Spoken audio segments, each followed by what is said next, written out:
Bonjour à tous. Entendez bien? Ça marche. Donc je me présente, je suis Fatih Balili, je suis le CEO et cofondateur d'Exaion, qui est la filiale Web3 du groupe EDF. Alors tout d'abord, qu'est-ce que le Web3? Le Web3, en fait, c'est l'intersection de trois nouvelles technologies. Ici, on parle du métavers et du cloud 3D, de la blockchain et du edge computing. Et chacune de ces technologies et chacun de ces marchés, en fait, ont une courbe de maturité qui est différente. Même si la blockchain paraît d'être, enfin, semble être quelque chose de très nouveau, c'est ce qui est le plus mature parmi les trois. Donc, quand on reprend la courbe de Gartner, en fait, à horizon 2030, ce marché du Web3 représentera, juste en termes de services, un marché de 82 milliards de dollars.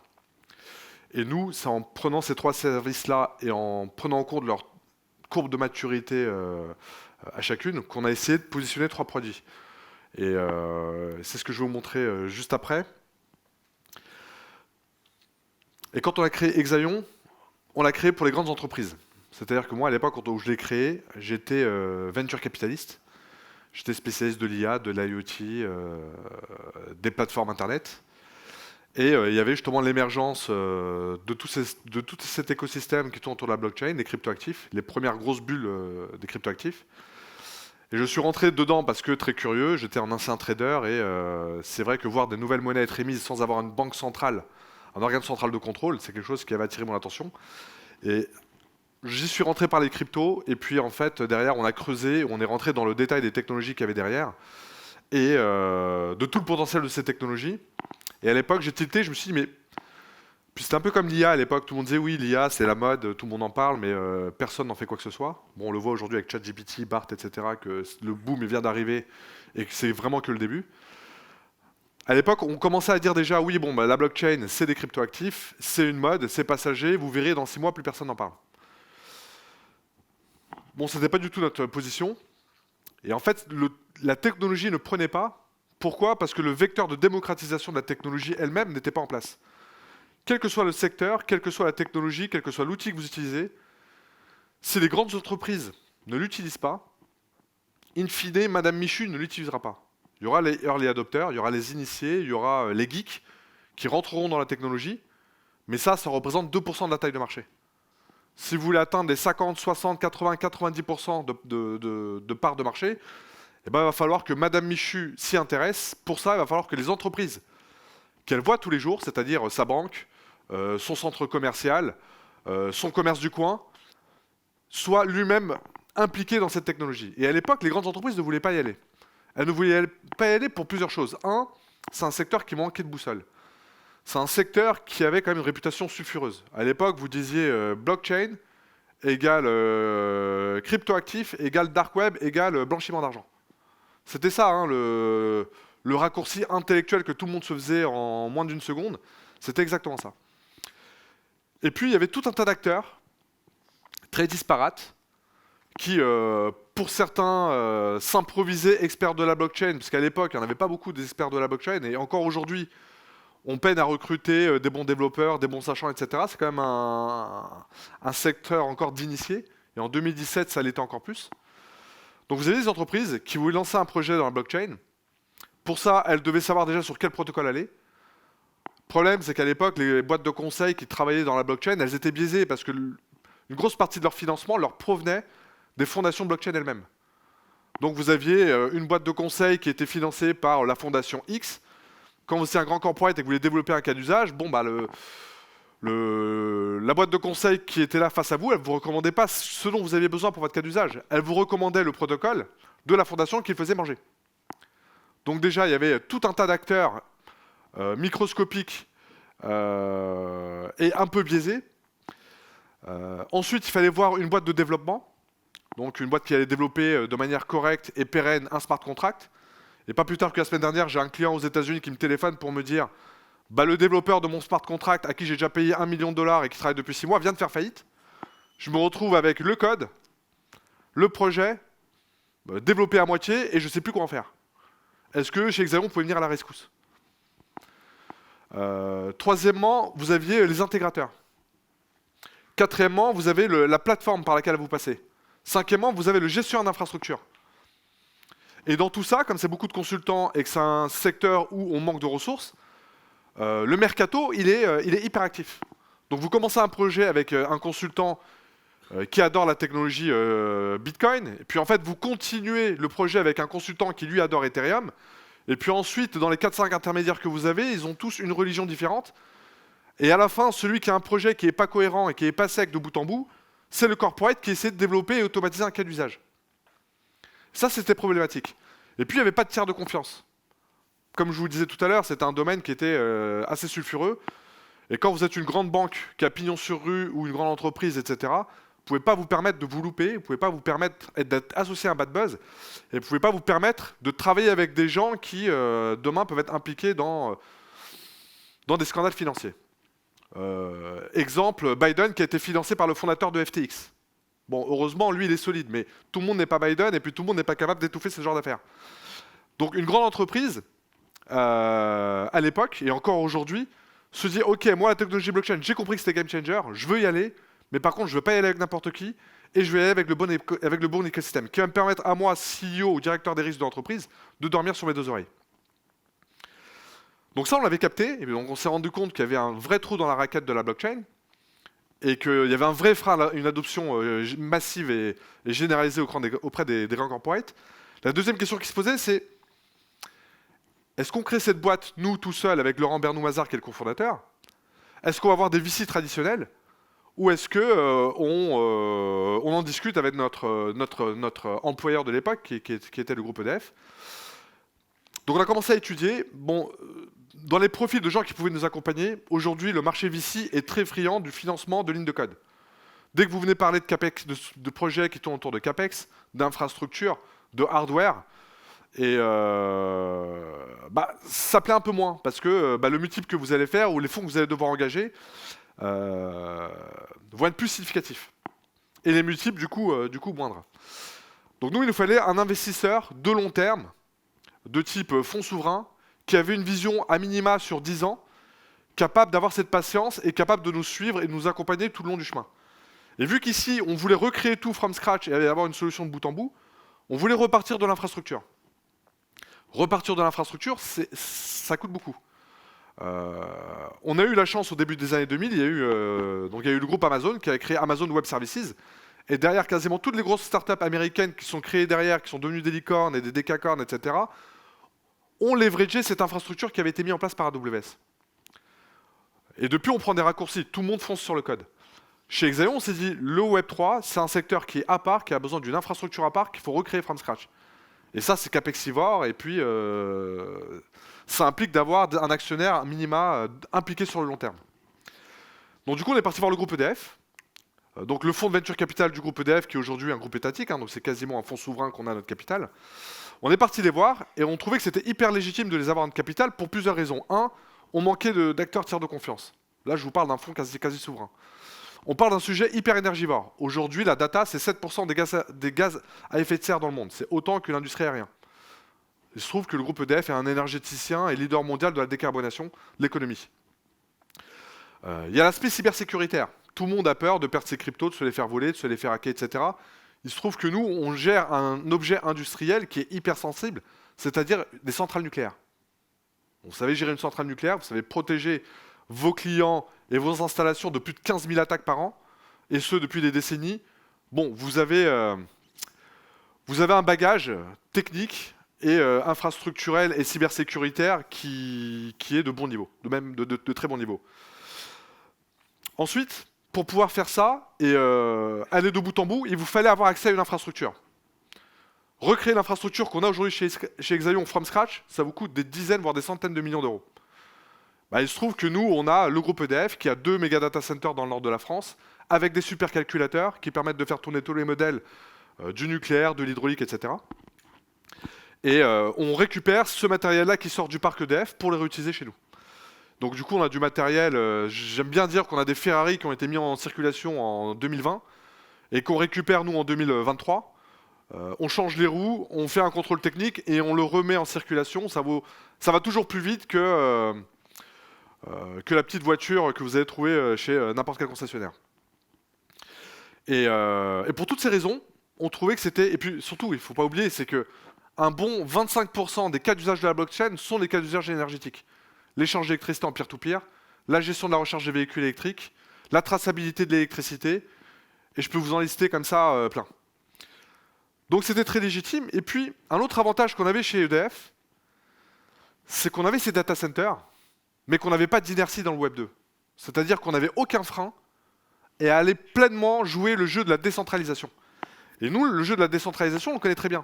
Parce que ce qui se passe aujourd'hui dans la data, c'est ce qui est arrivé dans le monde de l'énergie ces 10 dernières années. On est passé d'outils de production hyper centralisés avec les centrales nucléaires à une décentralisation avec les renouvelables, le système de stockage, les réseaux intelligents, etc. Donc le chemin qu'a pris l'énergie, le chemin qu'a pris l'électron, aujourd'hui c'est l'information qui commence à le prendre. Donc ce qui attend le monde informatique et data des 10-20 prochaines années, et la décentralisation qui va avec, et le Web 3 qui prépare ça, nous, on l'a très bien compris. On l'a très bien compris parce qu'on a déjà vécu dans l'énergie. On s'est déjà pris des plâtres, on a déjà corrigé. Aujourd'hui, on est leader aussi mondial des énergies renouvelables. Et c'est avec cette philosophie qu'on a créé Exaion. Alors très rapidement, donc aujourd'hui on est 50, on est créé depuis 3 ans, on double de taille tous les ans. On a 2 géographies, donc on a Exaion, le siège qui est à Paris, et puis on a Exaion Inc. qui couvre le marché nord-américain et qui est basé à Montréal. Et comme je vous l'ai dit tout à l'heure, on couvre vraiment ces 3 verticales, c'est-à-dire le cloud 3D métavers, la blockchain et le compute avec 3 produits. Mais je vais m'arrêter sur Exaion Node. Mais 2 mots, Exaion Compute, c'est notre solution pour le edge computing, où on met à disposition de nos clients de la puissance miniaturisée en immersion cooling, décentralisée, des supercalculateurs qui font 1 million de milliards de calculs à la seconde. Et on est en train de développer des sujets de sécurité, cybersécurité, et on va même jusqu'à l'hybridation HPC quantique. Sur Exaion Studio, c'est notre plateforme, et puis je vous invite à aller sur notre stand au numéro 69 au salon Virtuality. On pourra vous faire des démos, mais on a développé aussi cette solution qui s'appelle Exaion Studio, qui permet à tous les créatifs, l'industrie du gaming, l'industrie des effets spéciaux, des films, etc., d'utiliser notre plateforme et les infras qui vont derrière pour créer des effets spéciaux, des mondes immersifs, etc. Et ça, on l'a fait en préparation de tout ce qui va arriver dans le monde du métavers, et pas que le métavers grand public en termes de jeu. Aujourd'hui, moi, je peux vous dire, c'est que j'ai plein de clients, dont le groupe EDF, qui commencent à penser à des façons de travailler. Aujourd'hui, il y a de ça 5 ans, on faisait les réunions physiques ou par téléphone. Depuis le Covid, on les fait en Teams ou en Zoom. Et ben dans 10 ans, on les fera peut-être avec des avatars dans des mondes immersifs, etc. Et on est déjà en train de préparer ça pour les grands corporates. Aujourd'hui, on est déjà en train de réfléchir avec certains clients à créer leur première usine dans le métavers avant d'aller poser la première pierre. Et ça leur fait économiser beaucoup. Et pour ça, on a un partenariat monde avec Nvidia et leur solution qui s'appelle Omniver. Exaion, qu'est-ce que c'est? Exaion Node, qu'est-ce que c'est? Exaion Node, j'aime bien dire, c'est, avec toute l'humilité qu'il faut, mais c'est le AWS, pour moi, du Web 3. C'est ce qui va permettre à tous les acteurs qui veulent scaler dans le Web 3 d'avoir un partenaire de confiance décentralisé, décarboné, agnostique des protocoles, et qui couvre les services de bout en bout, disponibles, et ce, de manière hyper simple. La blockchain, bon, je pense que si vous êtes là dans cette salle, vous savez ce que c'est que la blockchain, mais en gros, ce que ça permet de faire, et ça je le répète souvent face aux grands corporates, mais si vous avez un cas d'usage hyper répétitif, chronophage, qui fait intervenir un nombre multiple d'interlocuteurs, et que vous êtes capable d'automatiser, bah, la blockchain, c'est fait pour vous. Et aujourd'hui, dans le monde industriel, dans le monde énergétique, dans le monde corporate, il y a tout un tas de cas d'usage qu'on peut déjà blockchainiser. Le premier qui me vient en tête et que j'aime bien citer, c'est celui de l'immobilier. Aujourd'hui, normalement, une transaction financière, vous êtes capable de la faire en moins de quelques secondes grâce à un smart contract sans avoir à passer par des notaires.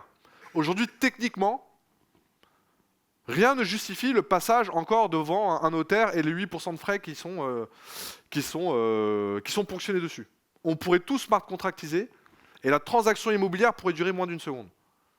Et des cas d'usage comme ça, on en a des milliers. Donc quand les gens me disent « la blockchain, oui, mais pourquoi faire ?» bah, j'ai envie de répondre « la blockchain, oui, et pour quasiment tout faire ». Et en fait, le nombre de cas d'usage est tellement énorme et limité qu'on est capable de faire tout un tas de choses. Et moi, le cas d'usage que j'ai raté, que j'aurais bien aimé faire, c'était de réussir à mettre en place un smart contract qui assurait la traçabilité des vaccins ARN messagers pendant la période de Covid, parce qu'à l'époque, on a bloqué les vaccins pendant quelques mois parce qu'on n'était pas capable de gérer la logistique de bout en bout, depuis le producteur jusqu'au patient, pour lui injecter son vaccin, en étant sûr qu'il a bien été transporté dans les conditions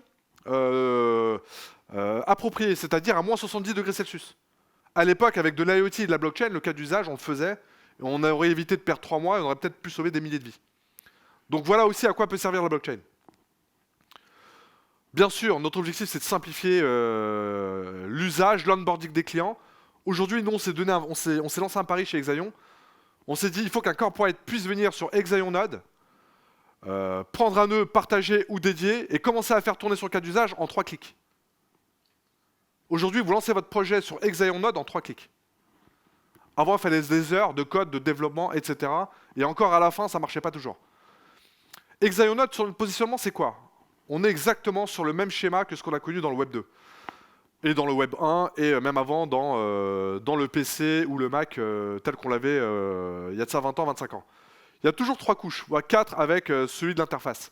Mais en gros, en bas, vous avez toujours les protocoles.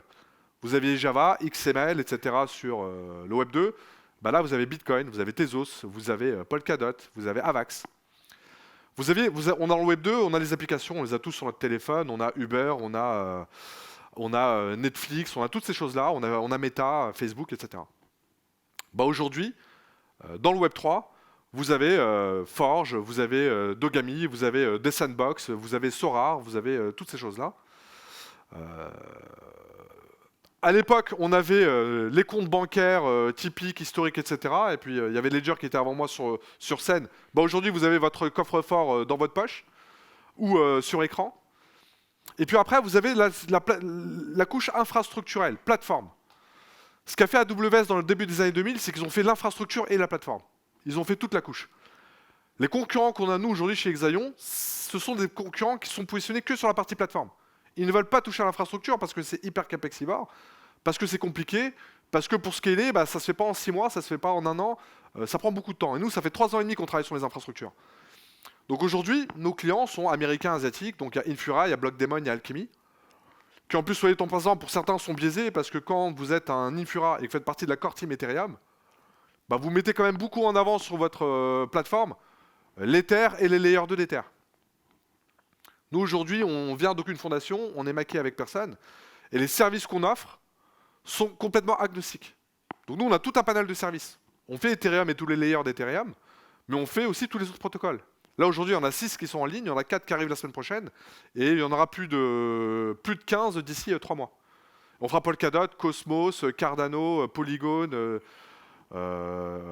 Ethereum. On donnera même un accès sur tout ce qui est Block Explorer pour le Bitcoin. Et notre grande différence, c'est ce que je vous disais, c'est qu'on couvre et la couche infrastructurelle et la couche plateforme. C'est-à-dire qu'en venant sur Exaion Node, vous venez sur notre plateforme, puis derrière, vous savez que les data centers, ce sont ceux d'Exaion qui sont dans les data centers du groupe EDF. En Normandie, mais pas que, aussi au Canada. On est en train de s'installer au Canada. On a déjà construit un premier data center à Montréal. Et on est en train de créer le deuxième à Sherbrooke. Et on compte en avoir une vingtaine de manière très décentralisée sur le territoire nord-américain. C'est des solutions qui sont souveraines, sécurisées, décentralisées et agnostiques, comme je vous l'ai dit. Ça permet aux entreprises d'économiser 95% de leurs coûts liés à la gestion des nœuds. Ça leur permet d'économiser 40% du temps des gens qui travaillent sur ces sujets. Et ça permet aussi de réduire 70% de leur empreinte carbone. Ce qu'il faut savoir, et chez Exaion, il y a une feature qui arrive là dans quelques semaines, c'est l'empreinte carbone de ce que les clients font sur notre site. Nous, aujourd'hui, je peux vous le dire, c'est 38 grammes de CO2 par kilowattheure.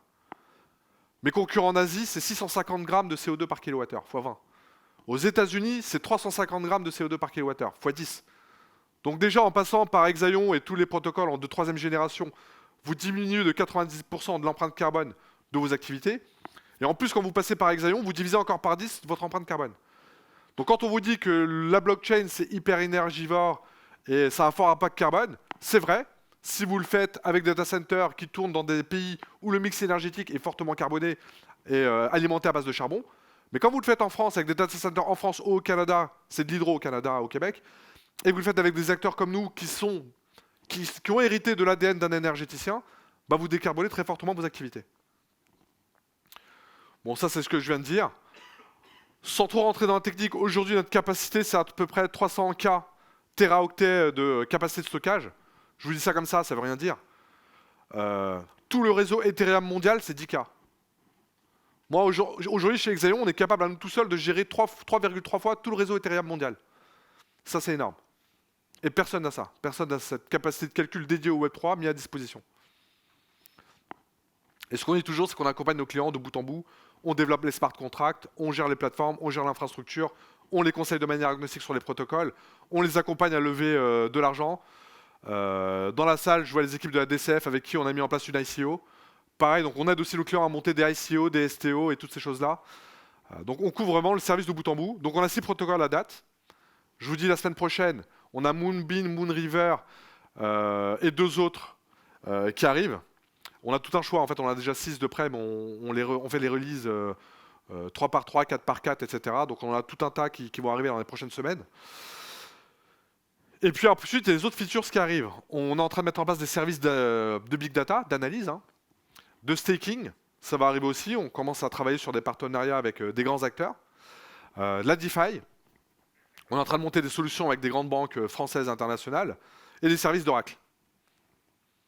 Puis après, parmi nos clients, voilà, il y a Société Générale Forge, il y a BNP Paribas, il y a Ubisoft, il y a Dogami, il y a les douaniers français, il y a Meria, il y a EDF, il y a Archipel, Smart Chain, la DCF, plein d'autres banques, plein d'autres entreprises, mais on n'a plus de place pour mettre tous les logos, les fondations. Donc voilà, c'est en train d'accélérer très vite. Et un deal, peut-être, qui peut vous montrer aussi ce qu'on peut faire avec la blockchain et qui est représentatif de ce que fait Exaion.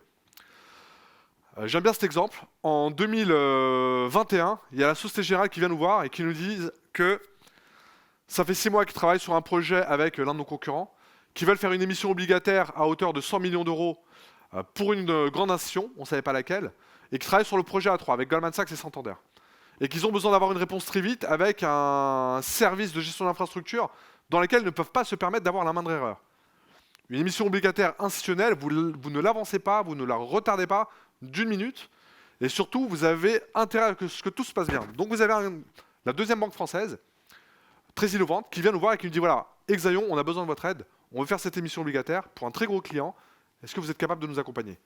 On l'a fait, tout s'est très bien passé, il se trouvait que le client, c'était la Banque Européenne d'Investissement, et depuis, des deals comme ça, on en fait plein.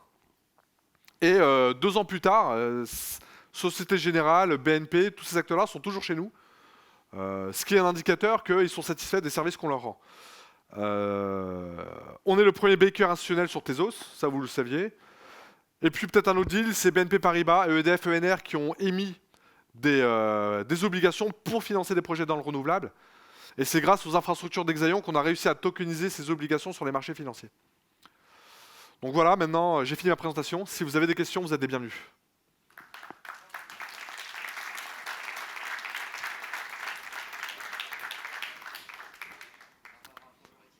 Ah, on n'a pas beaucoup de temps pour les questions, même pas une? Petite question, petite réponse. Madame, ouais, derrière. Oh. C'était où? C'était par là. Là. Bonjour, alors je me demandais dans le spectacle vivant, est-ce qu'il y a un système qui permet de gérer les droits d'auteur avec des comédiens, des danseurs, etc. J'ai pas entendu le début de la question. Dans le spectacle vivant, Ouais. est-ce qu'il y a un système blockchain qui s'inspire de la blockchain pour gérer les droits d'auteur? Alors j'ai une réponse là dans la salle d'un partenaire de la DCF. Il est dans le domaine, alors, il connaît beaucoup mieux que moi. Je suis désolé, mais ça n'a rien à voir. Donc, actuellement, la SACD et les institutions comme SACEM et CNC sont en train de se blockchainiser. Et SACD est en retard. Mais on parle avec eux, effectivement, et avec nos amis d'Exaion, pour blockchainiser ces droits, et notamment que les tiers de confiance répartissent aux ayants droit les droits qui doivent leur revenir, et la blockchain, évidemment, va trouver sa part. Donc, à 2 niveaux. Un premier temps, en tant que conservateur au niveau des documents, de la documentation, et ensuite en traçabilité au terme de la rémunération. Voilà. J'ai mes antistages dans la salle. Et merci beaucoup pour cette réponse très concise. Bon, désolé, je crois que j'ai pas le Merci, temps Fatih. pour la suite. Merci à vous. Ouais, le stand 69 ou sur notre site web. Merci.